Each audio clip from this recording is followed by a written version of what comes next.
के विभिन्न साधनों का यज्ञ रूप से वर्णन करके अब भगवान ज्ञान के द्वारा तत्व ज्ञान प्राप्त करने की प्रणाली का वर्णन करते हैं। जो प्रचलित प्रणाली है उसका वर्णन करते हैं। तो तत्विद्धि प्रणिपातेन परिप्रश्नेन सेव्या उपदेक्षयन्ति ते ज्ञानम् ज्ञानिनस्तत्तत्वदर्शिनः के तत्व ज्ञान को तत्वदर्शी ज्ञानी महापुरुषों के पास जाकर साष्टांग दंडवत प्रणाम करने से, उनकी सेवा करने से और सरलता पूर्वक प्रश्न करने से तो वे तत्वदर्शी अनुभवी ज्ञानी शास्त्रज्ञ महापुरुष तुझे उस तत्व ज्ञान का उपदेश देंगे। ज्ञानी महापुरुषों के पास जाकर भगवान अर्जुन से कहते हैं। तो अर्जुन ने पहले कहा था कि युद्ध में स्वजनों को मारकर मैं अपना हित नहीं देखता, मैं अपना हित नहीं देखता। तो इन आतताइयों को मारने से पाप ही लगेगा। युद्ध करने की अपेक्षा में भिक्षा मांगकर जीवन निर्वाह करना श्रेष्ठ समझता हूँ। यह पहले अध्याय में अर्जुन भगवान से कहते। इस तरह अर्जुन युद्ध रूप कर्तव्य कर्म का त्याग करना श्रेष्ठ मानते हैं, परंतु भगवान के मतानुसार ज्ञान प्राप्ति के लिए कर्मों का त्याग करना आवश्यक नहीं है। कर्म तो करने चाहिए। इसलिए यहाँ भगवान अर्जुन से मानो ये कह रहे हैं कि अगर तू कर्मों का स्वरूप से त्याग करके ज्ञान प्राप्त करने की श्रेष्ठता मानता है तो तू किसी तत्वदर्शी ज्ञानी महापुरुष के पास ही जाकर विधि पूर्वक ज्ञान को प्राप्त कर। मैं तुझे ऐसा उपदेश नहीं दूंगा, क्योंकि ये समय तुझे ऐसा उपदेश देने का नहीं है। वास्तव में जहां भगवान का अभिप्राय अर्जुन को ज्ञानी महापुरुष के पास भेजने का नहीं, उन्हें चेताने का प्रतीत होता है। जैसे कोई महापुरुष किसी को उसके कल्याण की बात कह रहा है, पर श्रद्धा की कमी के कारण सुनने वाले को ये बात नहीं जचती, तो वह महापुरुष उसे कह देता है कि तू किसी दूसरे महापुरुष के पास जाकर अपने कल्याण का उपाय पूछ। अगर वो आगे से अपनी ही बातें करना शुरू हो जाता है जिसको ज्ञान दिया जाता है, या उसके मन में वो उसको बात वो जचती नहीं, तो महापुरुष उसको तत्व ज्ञान ना देकर उसको कहते हैं भाई तू दूसरी जगह जा, वहां से। ऐसे भगवान मानो ये कह रहे हैं कि अगर तुझे मेरी बात नहीं जचती है, समझ में नहीं आती है, तो तू किसी ज्ञानी महापुरुष के पास जाकर प्रचलित प्रणाली से ज्ञान प्राप्त कर। तू मेरे रहस्य को नहीं समझ पाएगा और ना ही मैं तुझे दूंगा श्रद्धा के अभाव के कारण। तो ज्ञान प्राप्त करने की प्रचलित प्रणाली है कर्मों का स्वरूप से त्याग करके जिज्ञासा पूर्वक श्रोत्री और ब्रह्मनिष्ठ गुरु के पास जाकर विधि पूर्वक ज्ञान प्राप्त करना। तो आगे चलकर भगवान ने कहा है कि यही तत्व ज्ञान तुझे अपना कर्तव्य कर्म करते करते दूसरे किसी साधन के बिना स्वयं अपने आप में प्राप्त हो जाएगा। कर्म योग सिद्ध होते ही तुझे ज्ञान प्राप्त हो जाएगा। उसके लिए किसी दूसरे के पास जाने की जरूरत नहीं है। ये भी बताते हैं साथ। तो प्रणिपातेन, तो ज्ञान प्राप्ति के लिए गुरु के पास जाकर उन्हें साष्टांग दंडवत प्रणाम करे। तात्पर्य यह है कि गुरु के पास नीच पुरुष की तरह रहे, जिससे अपने शरीर से गुरु का कभी निरादर तिरस्कार ना हो जाए। अभिमान के कारण ये मनुष्य भूल कर जाता है, कर बैठता है, गुरुओं निरादर कर देता है। तो बड़े विनम्र भाव से गुरुओं के पास जाकर उनसे ज्ञान प्राप्त कर, तो तेरा कल्याण हो जाएगा। अगर है ज्ञान को पाना गुरु की जा शरण भाई, तो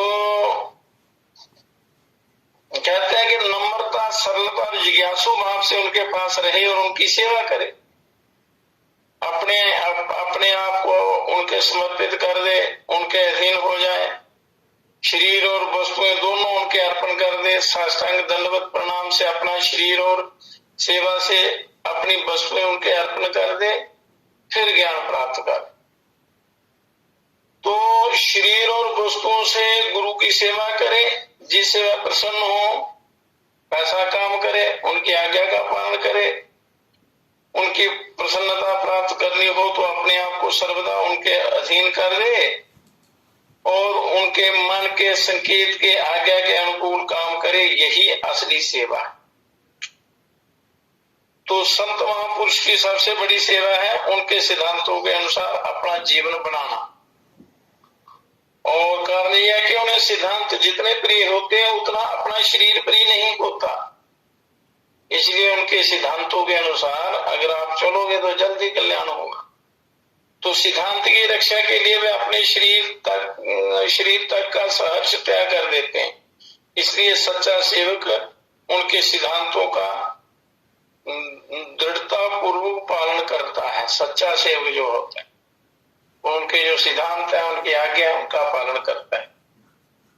अब परिप्रश्न, केवल परमात्मा तत्व को जानने के लिए जिज्ञासु भाव से सरलता और विनम्रता पूर्वक गुरु से प्रश्न करे, अभिमान पूर्वक ना करे, कुछ जानने की जिज्ञासा से करे, अपनी विद्वता दिखाने के लिए था उनकी परीक्षा करने के लिए प्रश्न ना करे, कभी ना करे। नहीं तो तुझे वो ज्ञान नहीं मिलेगा, उस व्यक्ति को ज्ञान नहीं मिलता, उस पर प्रभु की कृपा नहीं होती।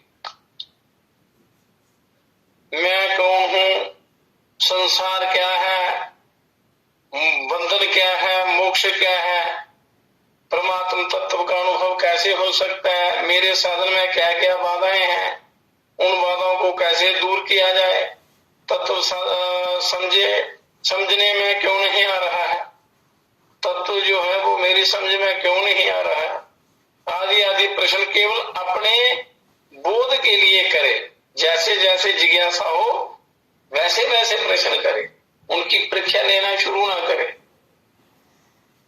तो ज्ञानी तत्वदर्शिना, इसका अर्थ है कि उस महापुरुष को परमात्म तत्व का अनुभव हो गया हो। और ज्ञानिना पद का से तात्पर्य यह है कि उन्हें वेदों तथा शास्त्रों का अच्छी तरह ज्ञान हो। ऐसे तत्वदर्शी और ज्ञानी महापुरुष के पास जाकर ही ज्ञान प्राप्त करना चाहिए।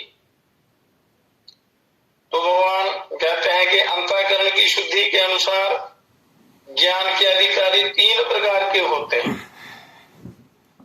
जो ज्ञान प्राप्ति कर सकते हैं या जो उसके अधिकारी हैं। वो हैं 3 प्रकार के, उत्तम, मध्यम और कनिष्ठ।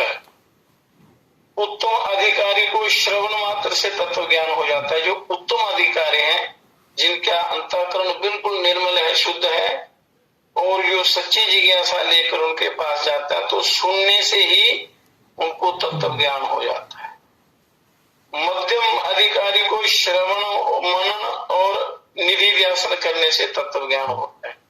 श्रवण भी करना, उसका मनन करना और निधि ध्यान करना, उसका अभ्यास करना, तब तत्व ज्ञान होता है। और कनिष्ठ अधिकारी तत्व को समझने के लिए भिन्न भिन्न प्रकार की शंकाएं किया करता है, जो कनिष्ठ प्रकार का होता है। उन शंकाओं का समाधान करने के लिए वेदों और शास्त्रों का ठीक ठीक ज्ञान होना आवश्यक है, क्योंकि वहां केवल युक्तियों से तत्व को नहीं समझाया जा सकता। अतः यदि गुरु तत्वदर्शी हो, तत्वदर्शी तो हो पर ज्ञानी ना हो, तो वह शिष्य की तरह तरह की शंकाओं का समाधान नहीं कर सकेगा। अनेक प्रकार के शिष्य होते हैं, बड़े विचित्र प्रश्न करते हैं, बड़े कई प्रकार के होते हैं।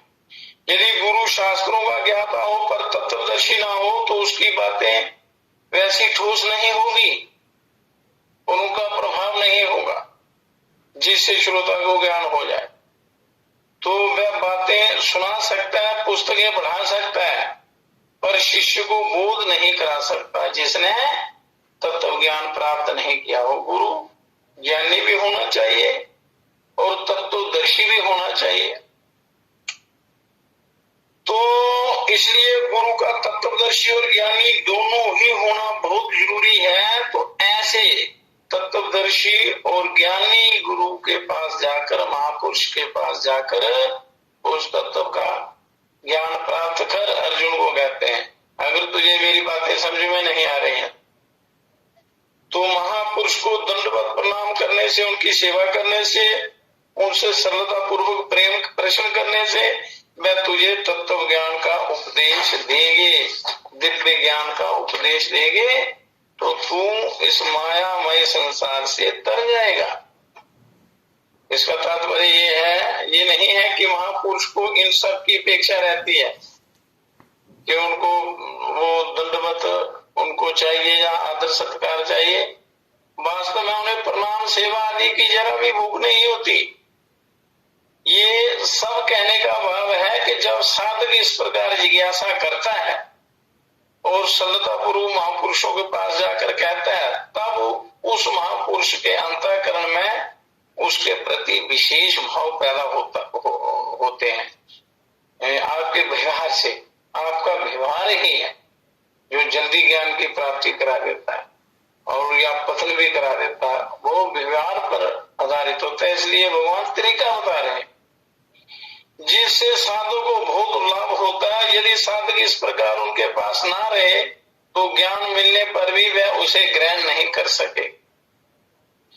तो स्वरूप बोध का यहाँ ज्ञानम, भगवान कहते हैं कि उस दिव्य तत्वदर्शी ज्ञानी महापुरुष से ज्ञान प्राप्त करें।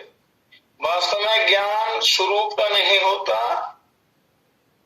संसार का होता है। संसार का ज्ञान होते ही संसार से संबंध विच्छेद हो जाता है और स्वतः सिद्ध स्वरूप का अनुभव हो जाता है। क्योंकि ज्ञान का जब, संसार का जब पता चल जाता है कि संसार क्या है, तो उससे फिर मन हट जाता है और वो अपने स्वरूप में लग जाता है। महापुरुष ज्ञान का उपदेश तो देते हैं, पर उससे साधक को बोध हो ही जाए ऐसा निश्चित ही नहीं है। तो भगवान ने कहा है कि श्रद्धावान पुरुष ज्ञान को प्राप्त करता है, कि जिसके अंदर श्रद्धा है उसको ज्ञान प्राप्त हो जाता है। कारण यह है कि श्रद्धा अंतःकरण की वस्तु है। श्रद्धा जो है वो अंतःकरण की वस्तु है, परंतु प्रणाम सेवा प्रश्न आदि कपट पूर्वक भी किए जा सकते हैं। अगर श्रद्धा है तो उसमें किसी प्रकार का वो कपटशाल बेईमानी नहीं होती। तो जो प्रणाम सेवा प्रश्न वगैरह जो है वो आदमी बेईमानी से भी कर सकता है, बेईमानी अंदर रख के। इसलिए यहाँ महापुरुष के द्वारा केवल ज्ञान का उपदेश देने की बात कही गई है और श्रद्धावान साधक के द्वारा ज्ञान प्राप्त करने की बात कही गई। श्रद्धावान जो होता है वो ज्ञान प्राप्त कर लेता है। अब तत्व ज्ञान प्राप्त करने की प्रचलित प्रणाली का वर्णन करके अब भगवान आगे के 3 इन पदों में तत्व ज्ञान का वास्तविक महत्व बताते हैं कि तत्व ज्ञान का क्या फल होता है।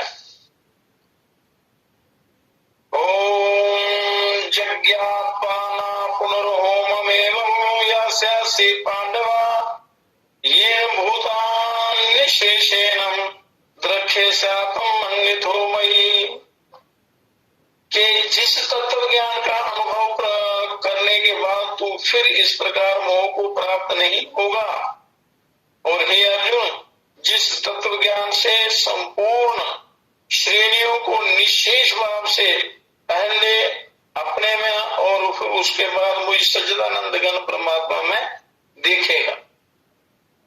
तो भगवान कहते हैं कि यज्ञात्वाना पुनर्होममेवं यस्यासि पांडवा।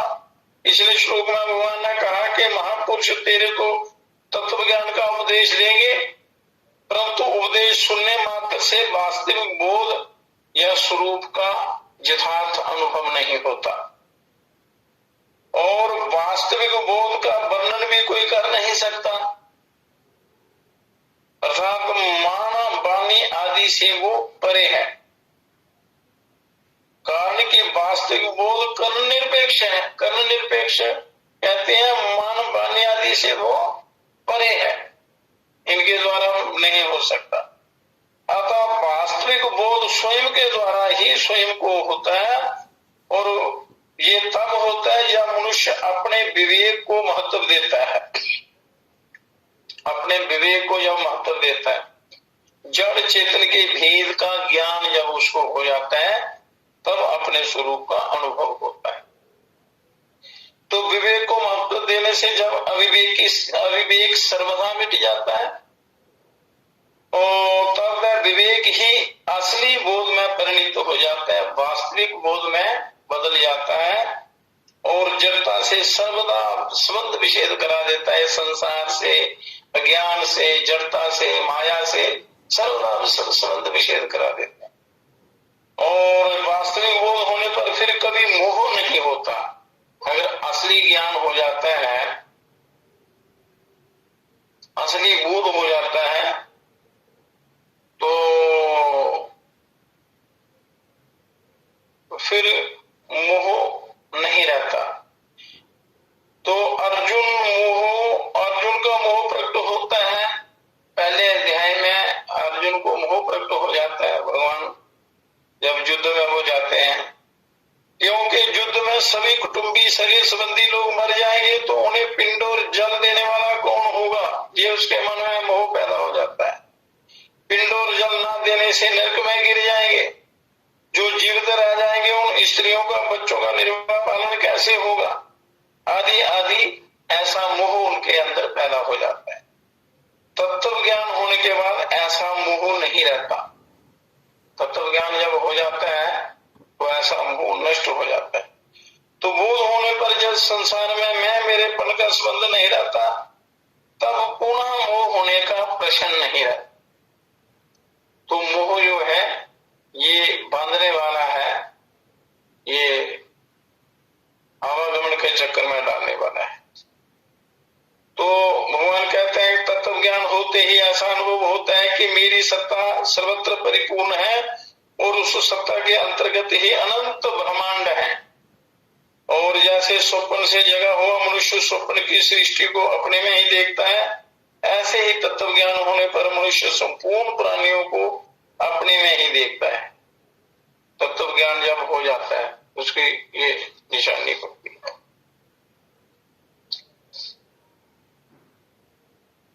तो तत्व ज्ञान प्राप्त करने की जो प्रचलित प्रक्रिया है, उसके अनुसार भगवान कह रहे हैं कि गुरु से विधि पूर्वक श्रवण, मनन और निधि ध्यान पूर्वक तत्व ज्ञान प्राप्त करने पर साधक पहले अपने स्वरूप में संपूर्ण प्राणियों को देखता है, और फिर वह स्वरूप को तथा संपूर्ण प्राणियों को एक सच्चिदानंद घन परमात्मा में देखता है। और ऐसी अवस्था में एक ब्रह्म ही ब्रह्म शेष रह जाता है। जब उससे एकता हो जाती है तो एकता का अनुभव हो जाता है, ब्रह्म ही ब्रह्म शेष रह जाता है। ऐसी अवस्था में दृष्टा, दृश्य और दर्शन ये तीनों ही नहीं रहते, परंतु लोगों की दृष्टि में उसके अपने कहलाने वाले अंतःकरण में जो भाव दिखता है, उसको लेकर ही भगवान कहते हैं कि वह सबको मेरे में देखता है। स्थूल दृष्टि से समुद्र और लहरों में भिन्नता दिखती है। मोटी मोटी दृष्टि से हम समुद्र को, उसकी लहरों को अलग अलग देखते हैं। लहरें समुद्र में ही उठती हैं और उसी में लीन हो जाती हैं, वो जल रूप ही होती हैं। परंतु सूक्ष्म दृष्टि से समुद्र और लहरों की स्वतंत्र सत्ता नहीं है, सत्ता केवल एक जल तत्व की ही है। और जल तत्व में ना समुद्र है ना लहरें हैं। पृथ्वी से संबंध होने के कारण समुद्र भी सीमित है और लहरें भी, परंतु जल तत्व सीमित नहीं है।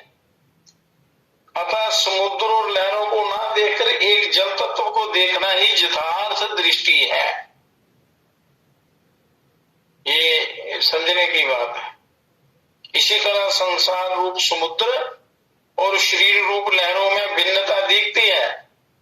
शरीर संसार में ही पैदा उत्पन्न और नष्ट होते रहते हैं, परंतु असलियत में संसार और शरीर समुदाय की स्वतंत्र सत्ता नहीं है। सत्ता केवल परमात्म तत्व की ही है। परमात्म तत्व में ना संसार है ना शरीर है। प्रकृति से संबंध होने के कारण संसार भी सीमित है और शरीर भी, परंतु परमात्म तत्व सीमित नहीं है, अनंत है, असीम है। अतः संसार और शरीरों को ना देखकर एक परमात्म तत्व को देखना ही यथार्थ देखना है, यथार्थ दृष्टि।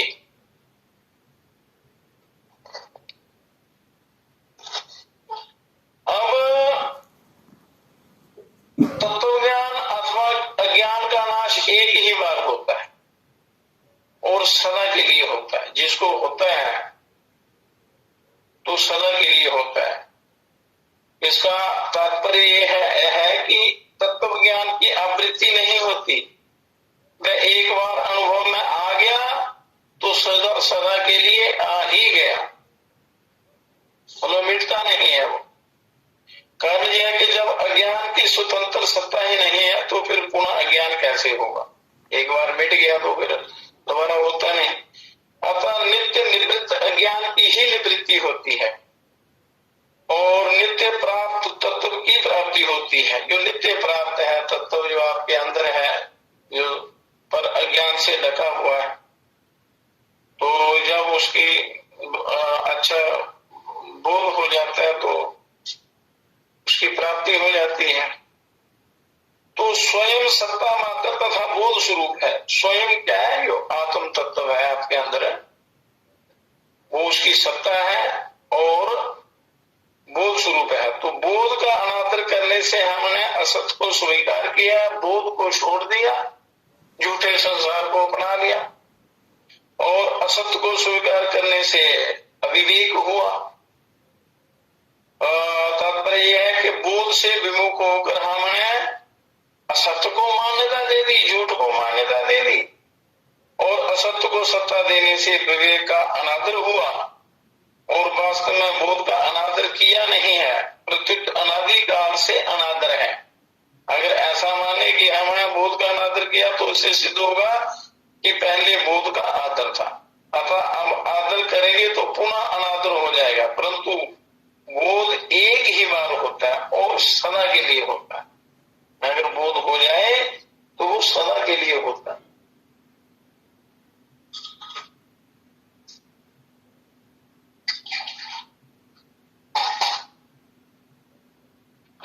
तो तत्व ज्ञान होने पर फिर मोह नहीं होता। मोह बंधन का कारण है, क्योंकि वास्तव में मोह है ही नहीं, मिटता वही है जो नहीं होता है, मतलब नाशवान होता है, और मिलता वही है जो होता है, जिसकी सत्ता है वो मिलता है। जगत जीव के अंतर्गत है और जीव परमात्मा के अंतर्गत है। इसलिए साधक पहले जगत को अपने में देखता है, फिर अपने को परमात्मा में देखता है, और आत्म ज्ञान में निजानंद है, परमात्मा के ज्ञान में परमानंद है।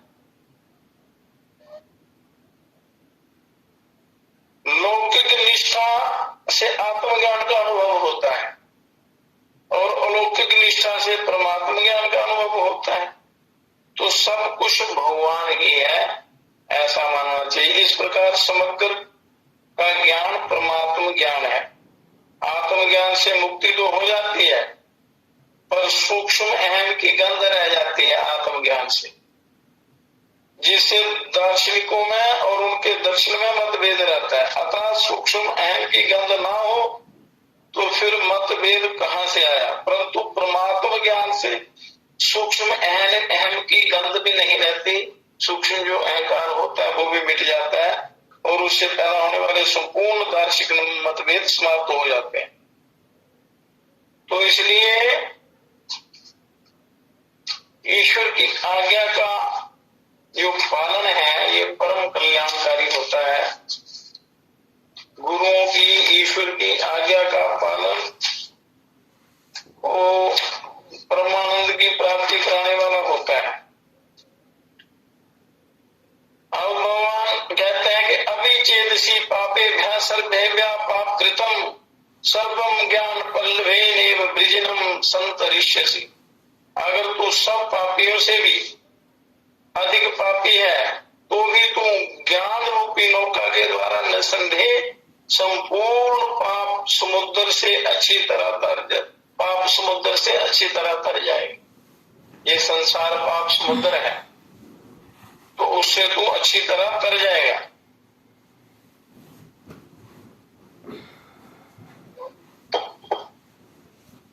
पाप करने वालों की 3 श्रेणियां होती हैं।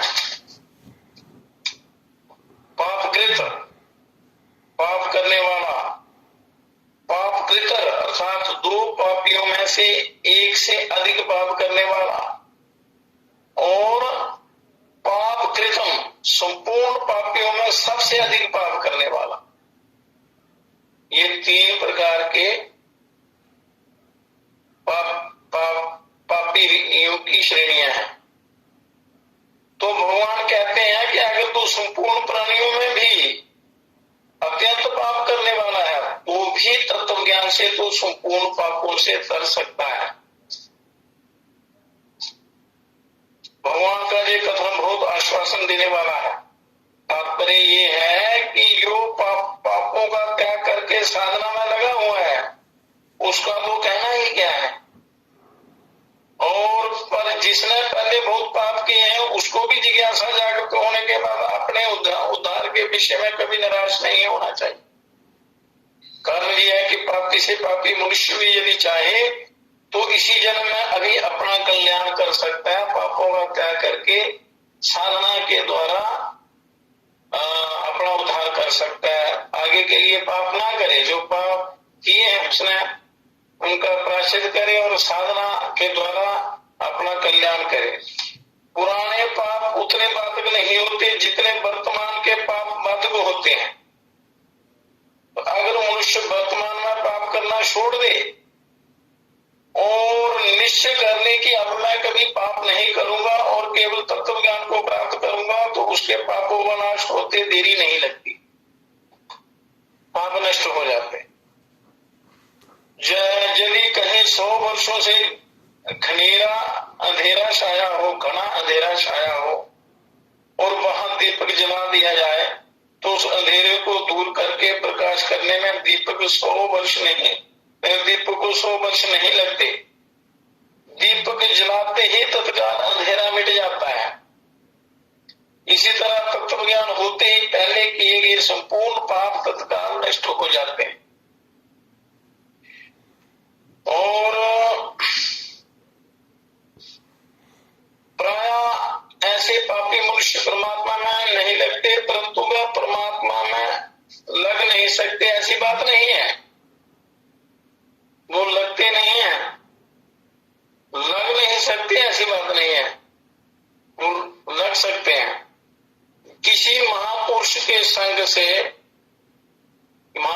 संग से भी वो परमात्मा में लग जाता है, या किसी घटना परिस्थिति या ठोकर के कारण वातावरण आदि के प्रभाव से यदि उसका ऐसा दृढ़ निश्चय हो जाए कि अब परमात्मा तत्व का ज्ञान प्राप्त करना ही है, तो वह भी संपूर्ण पाप समुद्र से भलीभांति तर जाते हैं। जिसको शास्त्रों से या गुरुओं से ज्ञान नहीं होता या उस ओर नहीं उठता, तो उसको जब कोई बड़ा गहरा आघात पहुंचता है या ठोकर लगती है तो मनुष्य थोड़ा बहुत समझता है, तो फिर वो खोज करता है कि मैं ये पाप नहीं करूंगा, मैं अपना कल्याण करूंगा, तो फिर वो गुरु उठता है। तो भगवान ने ऐसी ही बात अनन्य भाव से अपना भजन करने वाले के लिए कही है कि महान दुराचारी मनुष्य भी अगर ये निश्चय कर ले कि अब मैं भगवान का भजन ही करूंगा, नहीं करूंगा तो उसका भी बहुत जल्दी कल्याण हो जाता है, रास्ता मिल जाता है, संग मिल जाता है।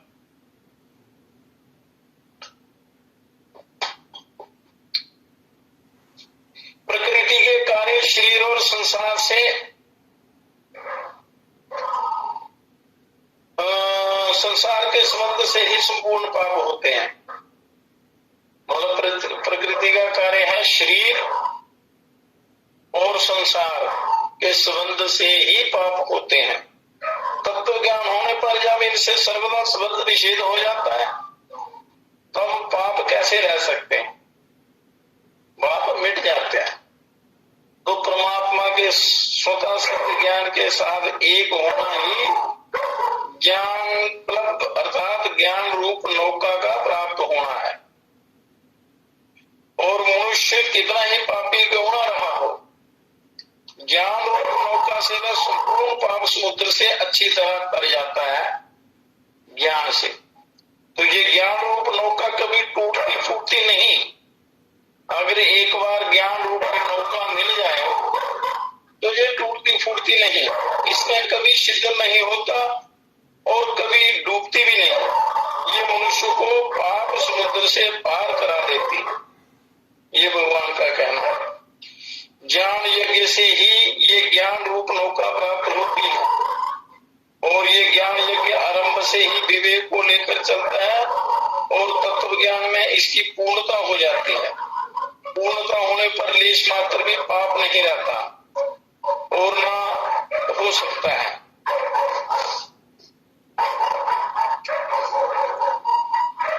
कारण यह है कि पाप कितने ही क्यों ना हो वह झूठे हैं, असत्य हैं, उनकी सत्ता नहीं है।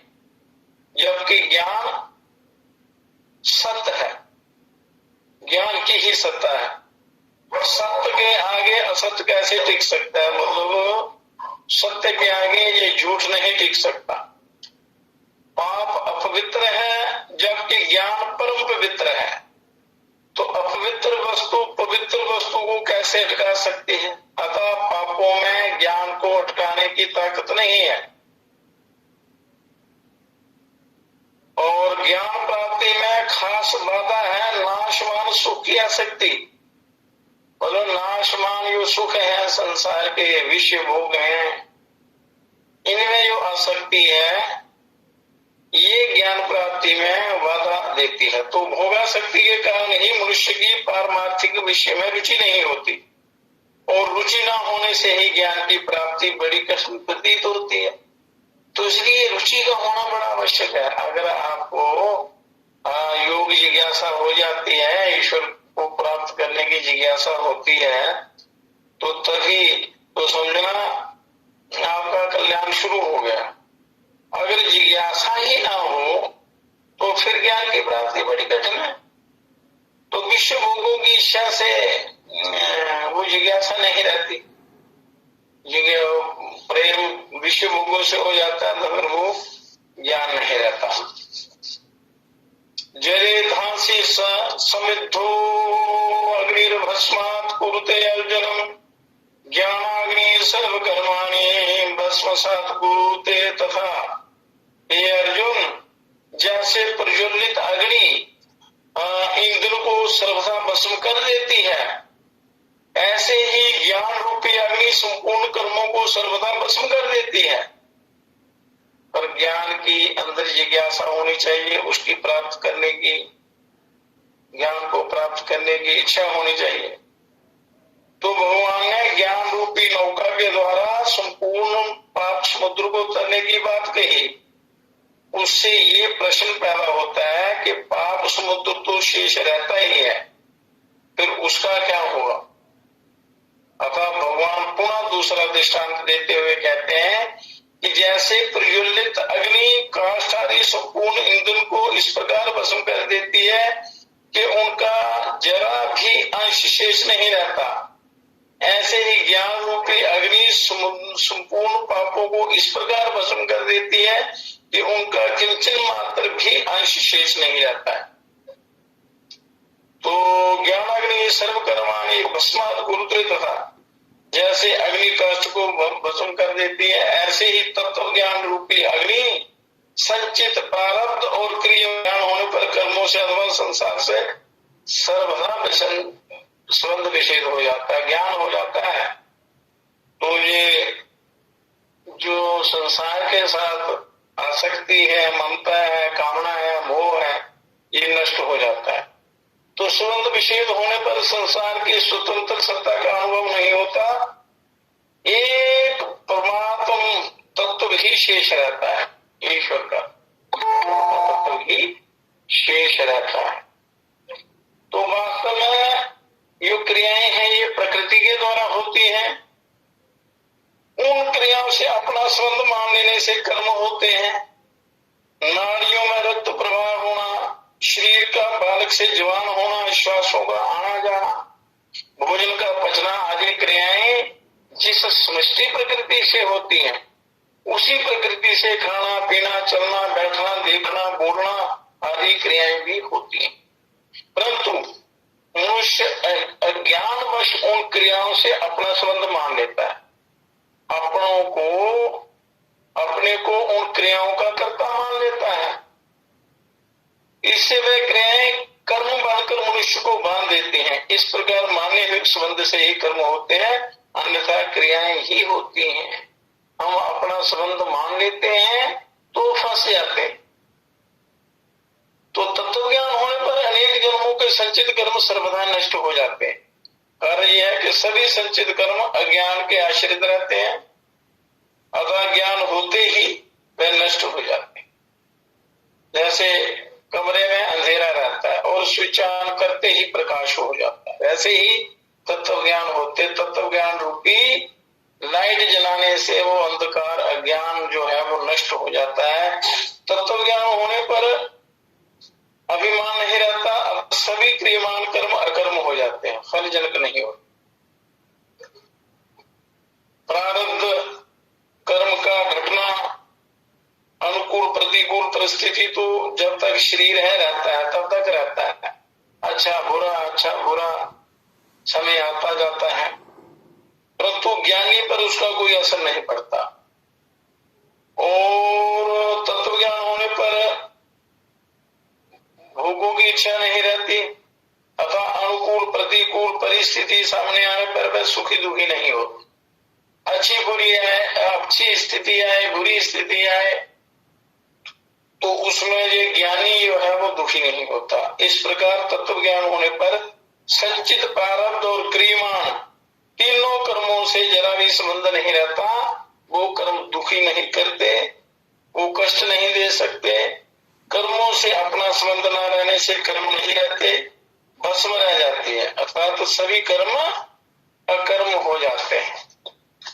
अब भगवान तत्व ज्ञान की महिमा बताते हुए उत्तरार्ध में अब कर्म योग की विशेष महत्ता प्रकट करते हैं कि कर्म योग का क्या प्रभाव है। न हि ज्ञानेन सदृशं पवित्रम हि विद्यते स्वयं योग संसिद्ध कालेनात्मनि विन्दति। कि इस मनुष्य लोक में, ये मृत्यु लोक में ज्ञान के समान पवित्र करने वाला निस्संदेह दूसरा कोई साधन नहीं है। और जिसका योग भलीभांति सिद्ध हो गया है, वह कर्मयोगी उस तत्व ज्ञान को अवश्य ही स्वयं अपने आप में पा लेता है, प्राप्त कर लेता है। क्योंकि सबकी सब पवित्रता इस मनुष्य लोक में ही प्राप्त की जाती है। ये मनुष्य लोक ही ऐसा लोक है जहां से आप उस परमात्मा को प्राप्त कर सकते हैं, ब्रह्म को प्राप्त कर सकते हैं। ये पवित्र करने का बड़ा साधन है। पवित्रता प्राप्त करने का अधिकार और अवसर मनुष्य शरीर में ही है और किसी भी शरीर में नहीं है। ऐसा अधिकार किसी अन्य शरीर में नहीं, 84 लाख योनियों में नहीं है। तो अलग अलग लोगों के अधिकार भी मनुष्य लोक से ही मिलते हैं। अगर जितने भी असंख्य जो लोग हैं ऊपर के, पुण्य लोग जो हैं, स्वर्ग वैकुंठ आदि जितने भी ऊपर वाले लोग हैं, वो भी इसी मनुष्य लोक से ही मिलते हैं। से एकता या उनका साक्षात्कार, जो उनके परम प्रकाश का साक्षात्कार इसी लोक से होता है, इसी शरीर से होता है, दूसरों से नहीं। तो संसार की स्वतंत्र सत्ता को मानने से तथा उसके सुख लेने की इच्छा से संपूर्ण दोष पाप पैदा होते हैं। और संसार के प्रति जो हमारा मोह है या इसके इन पदार्थों को प्राप्त करने के लिए दिन रात लगे रहते हैं, तो फिर वो मनुष्य ज्ञान की प्राप्ति नहीं कर सकता। तो इसी में आवागमन के चक्कर में ध्यान प्राणायाम आदि तथा गंगा, जमुना, गोदावरी आदि जितने तीर्थ हैं, वे सभी मनुष्य के पापों का नाश करके उसे पवित्र करने वाले हैं। परंतु उन सब में भी तत्व ज्ञान के समान पवित्र करने वाला कोई भी साधन नहीं, तीर्थ आदि नहीं है, क्योंकि वह सब तत्व ज्ञान के साधन है और तत्व ज्ञान उन सब का साध्य है। इसलिए तत्व ज्ञान के बिना कल्याण नहीं होता है। परमात्मा पवित्रों में पवित्र है। पवित्राणाम पवित्रम, उन्हीं परम पवित्र परमात्मा का अनुभव करने वाला होने से तत्व ज्ञान भी अत्यंत पवित्र है।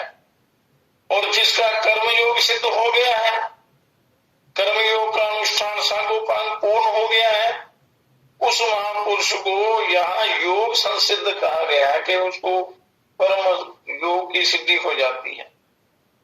और योगारूढ़ होना कर्मयोग की अंतिम अवस्था है। योगारूढ़ होते ही तत्वबोध हो जाता है और तत्वबोध हो जाने पर संसार से सर्वथा संबंध विच्छेद हो जाता है। मतलब ये जीव परम सुखी हो जाता है। तो कर्मयोग की मुख्य बात है कि अपना कुछ भी ना मानकर संपूर्ण संसार के लिए, संसार के भले के लिए करना है, अपने लिए कुछ भी ना करना। ऐसा करने पर सामग्री और क्रिया शक्ति दोनों का प्रभाव संसार की सेवा में हो जाता है और मनुष्य तत्व ज्ञान की तरफ चलता है। संसार की सेवा में प्रभाव होने से मैं सेवक हूं ऐसा भाव भी नहीं रहता, सेवक नहीं रहता, केवल सेवा रह जाती। तो उस सेवा से अंतःकरण परम पवित्र होता है, ये उस तत्व ज्ञान का अधिकारी बनता है। तत्व ज्ञान की प्राप्ति होने पर उसको परम शांति, परम मोक्ष, परम आनंद की प्राप्ति होती है। इस प्रकार जब सेवक सेवा बनकर सेव्य में लीन हो जाता है, तब शरीर तथा संसार से सर्वदा वियोग हो जाता है। वियोग होने पर संसार नष्ट हो जाता है। मतलब उसके अंदर जो कामना, ममता, राग, द्वेष आदि दोष रहते हैं वो सारे मिट जाते हैं, केवल क्रिया रह जाती है। तो इसी को योग संसिद्ध मतलब सम्यक सिद्धि कहते हैं। ये उसको प्राप्त हो जाती है। तो इसलिए ये मनुष्य लोग बड़े ही भाग्य से मिलता है, करोड़ों जन्मों के प्रभाव से मिलता है। मिला है तो अपने द्वारा कल्याण करना है। तो जिस तत्व ज्ञान से संपूर्ण कर्म भस्म हो जाते हैं और जिसके समान पवित्र करने वाला संसार में दूसरा कोई साधन नहीं है, उसी तत्व ज्ञान को कर्मयोगी योग से सिद्ध होने पर दूसरे किसी साधन के बिना स्वयं अपने आप ही तत्काल प्राप्त कर लेता है। कर्मयोगी जो व्यक्ति हैं वो भी इस साधना को कर सकते हैं और कल्याण को प्राप्त होते हैं। तो भगवान ने ज्ञान की जो प्रशंसा की है उससे ज्ञान योग की विशेष महिमा झलकती है, परंतु वास्तव में उसे ज्ञान योग की ही महिमा मान लेना उचित प्रतीत नहीं होता। गहरा विचार करें तो इसमें अर्जुन के प्रति भगवान का एक गूढ़ अभिप्राय मालूम होता है कि जो तत्व ज्ञान इतना महान और पवित्र है तथा जिस ज्ञान को प्राप्त करने के लिए मैं तुझे तत्वदर्शी महापुरुष के पास जाने की आज्ञा दे रहा हूँ, उस ज्ञान को तो स्वयं कर्मयोग के द्वारा अवश्य प्राप्त कर सकता है। तो ये तत्व ज्ञानियों के पास जाने की भी जरूरत नहीं रहती। अगर तू कर्मयोग का अच्छी तरह अभ्यास करेगा तो कर्मयोग के द्वारा भी तू उस तत्व ज्ञान को प्राप्त कर सकता है। इस प्रकार ज्ञान योग की प्रशंसा के ये श्लोक वास्तव में कर्मयोग की ही विशेषता बताने के लिए कहे हैं। तो भगवान का अभिप्राय ये नहीं था कि अर्जुन ज्ञानियों के पास जाकर ज्ञान प्राप्त करे, और जिस समय अर्जुन के अंदर उनको उनकी बात समझ में नहीं आ रही थी, तब उनको उसको एक समझाने की दृष्टि से कहा था कि अगर तू मेरी बात नहीं समझ रहा तो ज्ञानियों के पास जा। परंतु परमात्मा, साक्षात परमात्मा उसको ब्रह्म ज्ञान दे रहे थे, तो उनसे ज्यादा और कौन समझा सकता। फिर भी उन्होंने उसको कहा कि तुम ये जो कर्म योग है इसके द्वारा भी उस तत्व ज्ञान को प्राप्त कर सकता है। तो भगवान का अभिप्राय ये नहीं था कि अर्जुन ज्ञानियों के पास जाकर ज्ञान प्राप्त करे। भगवान का अभिप्राय था कि अर्जुन कि ये ज्ञान इतनी दुर्लभता से ज्ञानियों के पास रहकर उनकी सेवा करके और विनय पूर्वक प्रश्नोत्तर करके तथा उसके अनुसार श्रवण मनन निधि ध्यान करके प्राप्त करेगा, वही ज्ञान तो ये कर्मयोग की विधि से प्राप्त हो जाएगा। मतलब थोड़ा परिश्रम करने से ही प्राप्त हो जाए। तो जिस तत्व ज्ञान के लिए मैंने तत्वदर्शी महापुरुषों के पास जाने की प्रेरणा की है, वह तत्व ज्ञान प्राप्त हो ही जाएगा, ये निश्चित नहीं है। क्योंकि जिस पुरुष के पास जाओगे वह तत्वदर्शी ही है, इसका क्या पता। तो साक्षात परमात्मा उसको ज्ञान दे रहे थे, तो अर्जुन को कहीं भी जाने की जरूरत नहीं थी। तो भगवान यही उसको समझा रहे हैं कि अगर तत्वज्ञानी के पास जाएगा, निश्चित नहीं है कि वो तत्वज्ञानी है या तत्वदर्शी है या उसने साक्षात्कार किया है, या केवल शब्द मात्र ही है उसके पास। और उस महापुरुष के प्रति श्रद्धा की कमी भी रह सकती है। और दूसरी बात यह है कि इस प्रक्रिया में पहले संपूर्ण प्राणियों को अपने में देखेगा, उसके बाद संपूर्ण प्राणियों के परमात्मा तत्व में देखेगा। इस प्रकार ज्ञान प्राप्त करने की प्रक्रिया में संशय तथा विलंब की संभावना है। परंतु कर्मयोग के द्वारा अन्य पुरुष की अपेक्षा किए बिना अवश्य में और तत्काल उस तत्व का अनुभव हो जाता है। इसलिए मैं तेरे लिए कर्मयोग को ही ठीक समझता हूँ, अतः तुझे प्रचलित प्रणाली के ज्ञान का उपदेश मैं नहीं दूंगा, मैं तेरे कल्याण की बात कहूंगा। अगर तुझे मेरी बात नहीं जचती है तो तू दूसरी जगह जा, वहां ज्ञान प्राप्त कर। अतः भगवान तो महापुरुषों के भी महापुरुष हैं, तो भगवान को छोड़कर कौन महापुरुष किसी को सुधार सकता है, या भगवान से बढ़कर कौन दिव्य ज्ञान दे सकता है। तो अर्जुन को समझाने की दृष्टि से ये भगवान कह रहे हैं, अतः अर्जुन को किसी दूसरे महापुरुष के पास जाकर ज्ञान सीखने के लिए कैसे कह सकते हैं, उसकी बुद्धि को ठीक करने के लिए कह रहे हैं। तो भगवान ने कर्मयोग की प्रशंसा करके अर्जुन को समता में स्थित होकर युद्ध करने की स्पष्ट रूप से आज्ञा दी है भगवान ने। अब भगवान ज्ञान प्राप्ति के पात्र का निरूपण करते हैं कि ज्ञान प्राप्ति का पात्र कौन है। श्रद्धावलप्ते ज्ञानम तत्परा सहितेन्द्रिया ज्ञानम लब्ध्वा परम शांति मचिरेणाधिगच्छति, के जो जितेंद्रिय तथा साधन परायण साधक हैं, श्रद्धावान मनुष्य ज्ञान को प्राप्त होता है और ज्ञान को प्राप्त होकर तत्काल परम शांति को प्राप्त हो जाता है। कि श्रद्धावान पुरुष को ज्ञान प्राप्त होने की बात कहते हैं भगवान कि अपने में श्रद्धा कम होने पर भी मनुष्य भूल से अपने को अधिक श्रद्धा वाला मान सकता है। इसलिए भगवान ने श्रद्धा की पहचान के लिए दो विशेषण दिए हैं, संयतेन्द्रिय और तत्परा। संयतेन्द्रिय होना चाहिए और तत्परता होनी चाहिए ज्ञान की प्राप्ति। जिसकी इंद्रियां पूर्णतया वश में है वह संयतेन्द्रिय है, और जो अपने साधन में तत्परता पूर्वक लगा हुआ है वह तत्परा है। ये दो नाम दिए हैं परमात्मा। तो साधन में तत्परता की कसौटी है, इंद्रियों का संयत होना, अगर इंद्रियां संयत नहीं है और विषय भोगों की तरफ जाती है तो साधन परायणता में कमी समझनी चाहिए। तो इसलिए मनुष्य को संयत इंद्रिय और तत्पर होना बड़ा आवश्यक है। धर्म परमात्मा में, महापुरुषों में, धर्म में और शास्त्रों में प्रत्यक्ष की तरह आदर पूर्वक विश्वास होना श्रद्धा कहलाती है। श्रद्धा किसको कहते हैं? परमात्मा में, महापुरुषों में, गुरुओं में, धर्म में, शास्त्रों में प्रत्यक्ष की तरह श्रद्धा, आदर पूर्वक विश्वास ही श्रद्धा कहलाती है। जब तक परमात्मा तत्व का अनुभव ना हो तब तक परमात्मा में प्रत्यक्ष से भी बढ़कर विश्वास होना चाहिए, बहुत गहरा विश्वास होना चाहिए। वास्तव में परमात्मा से देश काल आदि की दूरी नहीं है, केवल मानी हुई दूरी है, दूरी है नहीं। परमात्मा तो अपने अंदर है। दूरी मानने के कारण ही परमात्मा सर्वत्र विद्यमान होते हुए भी अनुभव में नहीं आ रहे हैं। हमने उनको दूर मान रखा है।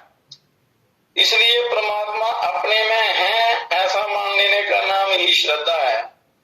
कैसा ही व्यक्ति क्यों ना हो, अगर वह एकमात्र परमात्मा को प्राप्त करना चाहता है और परमात्मा अपने में है, ऐसी श्रद्धा वाला है, तो उसे अवश्य परमात्मा तत्व का ज्ञान हो जाता है और संसार प्रतिक्षण ही जी रहा है और एक क्षण भी टिकता नहीं है। उसकी स्वतंत्र सत्ता है ही नहीं संसार की, केवल परमात्मा की सत्ता से वो सत्तामान दिख रहा है। इस तरह संसार की स्वतंत्र सत्ता को नाम मानकर एकमात्र परमात्मा की सत्ता को ही मानना श्रद्धा है। तो ऐसी श्रद्धा होने पर तत्काल ज्ञान हो जाता है और ज्ञान से सारे पाप नष्ट हो जाते हैं। जब तक इंद्रियां संयत ना हो, काबू में ना हो और साधना में तत्परता ना हो, तब तक श्रद्धा में कमी समझनी चाहिए। यदि इंद्रियां विषयों की तरफ जाती हैं तो साधन में तत्परता नहीं आती। साधन में तत्परता न होने से दूसरे की प्रायणता, दूसरे का आदर होता है ना, और जब तक साधन परायणता नहीं होती तब तक श्रद्धा भी पूरी नहीं होती। श्रद्धा पूरी ना होने के कारण ही तत्व के अनुभव में देरी लगती है, नहीं तो नित्य प्राप्त तत्व के अनुभव में देरी का कारण है ही नहीं, केवल श्रद्धा की कमी के कारण होता है। तो भगवान ने गुरु के पास जाकर विधि पूर्वक ज्ञान प्राप्त करने की प्रणाली का वर्णन करते हुए 3 साधन बताए हैं, प्रणिपात, परिप्रश्न और सेवा। यहाँ भगवान ने ज्ञान प्राप्त करने का एक साधन बताया है, श्रद्धा। यहाँ पर तो गुरु के द्वारा केवल ज्ञान उपदेश देने की बात आई है, उपदेश से ज्ञान प्राप्त हो जाएगा ऐसी बात वहां नहीं आई। केवल उपदेश से ज्ञान प्राप्त नहीं होगा, परंतु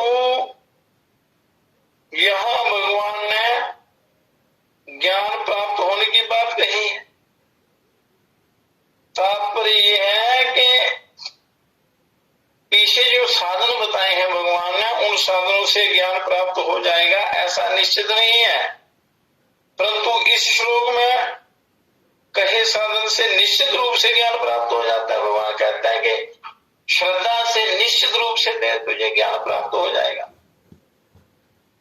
तो कहते हैं कि जो साधन बताए हैं उन्होंने, वो बहिरंग होने से, कपट भाव से, साधारण भाव से भी किए जा सकते हैं। उनमें कुछ मिलावट हो सकती है, कमी हो सकती है, परंतु अंतरंग होने से जो साधन श्रद्धा जो है वो अंतरंग होने से, कपट भाव से तथा साधारण भाव से नहीं किया जा सकता। इसलिए ज्ञान की प्राप्ति में श्रद्धा मुख्य है। भगवान जहाँ श्रद्धा को मुख्य बताते हैं, तो ऐसा एक तत्व या बोध है जिसका अनुभव मेरे को हो सकता है और अभी हो सकता है, यही वास्तव में श्रद्धा है। और तत्व भी विद्यमान है, मैं भी विद्यमान हूं, तत्व का अनुभव करना भी चाहता हूं, फिर देरी किस बात की। तो अब भगवान कहते हैं कि बड़े आश्चर्य की बात है कि जो नित्य विद्यमान रहता है वह तो प्रिय नहीं लगता। आश्चर्य की बात है, जो नित्य है, सदा विद्यमान है और सबका कल्याण करने वाला है, सबका करता धरता है, वह तो प्रिय नहीं लगता और निरंतर बदल ही रहा है।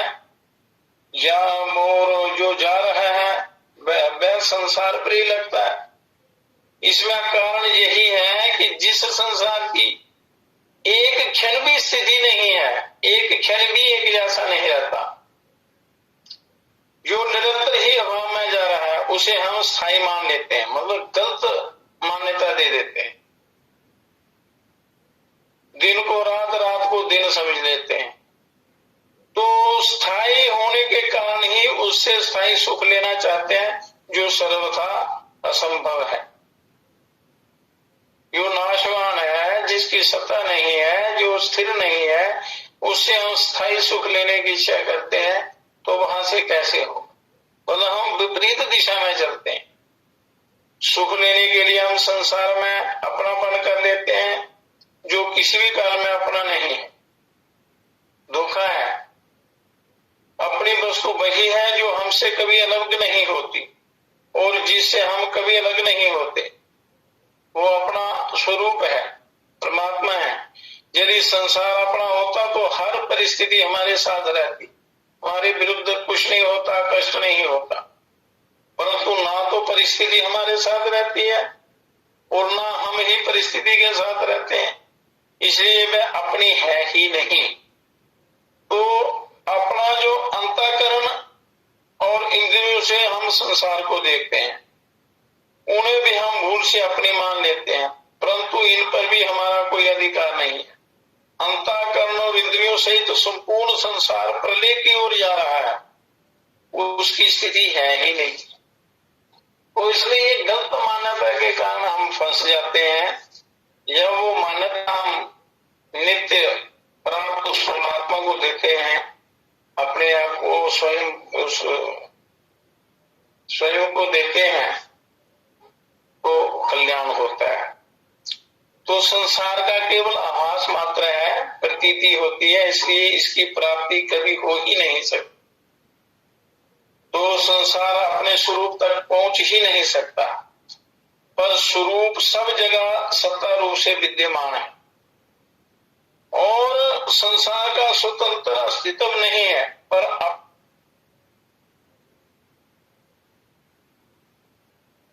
स्वरूप का अर्थात अपने होने पर का प्रत्यक्ष अनुभव होता है और स्वरूप जो है कभी भी ना बदलने वाला है। और यदि वह बदलने वाला होता तो संसार के परिवर्तनों को कौन देखता है? तो इसलिए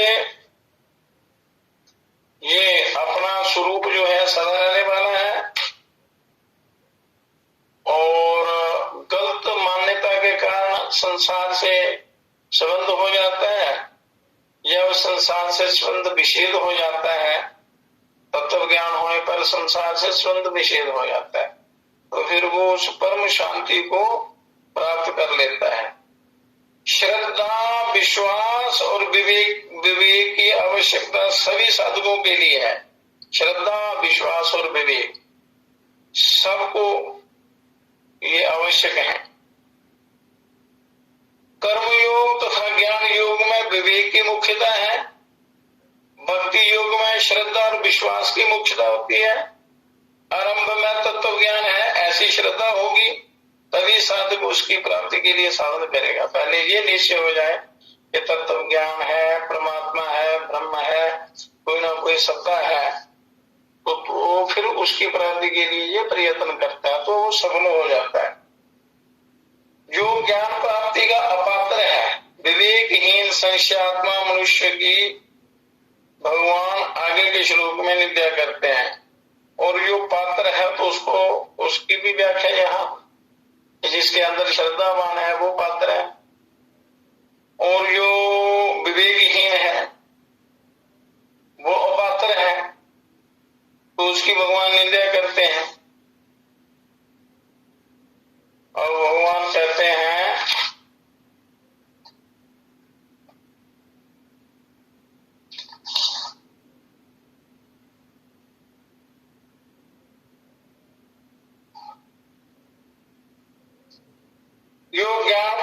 का अपात्र है उसकी निंदा करते हैं। अज्ञेश्च अश्रद्धानश्च संशयात्मा विनश्यति नायं लोको अस्ति न परो न सुख संशयात्मनः। ये विवेकहीन और श्रद्धा रहित संशयात्मा मनुष्य का पतन हो जाता है। और ऐसे संशयात्मा मनुष्य के लिए ना तो ये लोग हितकारक है, ना परलोक हितकारक है, और ना सुख ही है। तो इसकी व्याख्या